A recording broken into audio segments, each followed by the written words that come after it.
Hindi man kami bagay, tao kami. Nabingwit lang daw kita. Sobrang swerte ko raw sa'yo. Hindi raw tayo bagay. Ilang kaibigan na nga ang nagpayo na ibili raw kita ng helmet.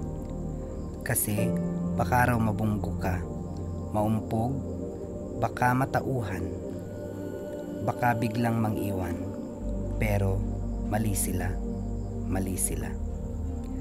Hindi kita nabingwit. Hindi ako gumising isang araw, namasyal sa batis upang mangisda sa ilalim ng puno ng aratilis habang sumisipol-sipol pa para lang mabiyayaan ng langit ng isang tulad mo. Hindi ako naupo at tumunganga hanggang kagatin mo ang pain ko nang walang kahirap-hirap sa parte ko. Hindi kita nabingwit.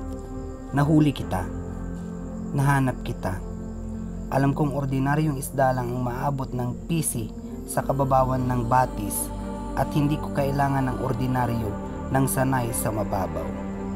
Hindi kaya ng ordinaryo na intindihin ako sa paraang nagagawa mo. Hindi niya ako kayang titigan nang hindi napapako sa kulay ng mga mata ko, sa tingkat ng eyebags ko at sa ikli ng shorts ko na hindi nasisilaw sa samyo ng pagkatao ko. Kaya sumisid ako patungo sa dagat para matuntun ka. Hindi kita nabingwit. Hinanap kita. Lumangoy na ako sa iba't ibang klasing tubig, sa tabang, sa kanal, sa irigasyon, sa alat, lahat, para lang makakita ng isang tulad mo.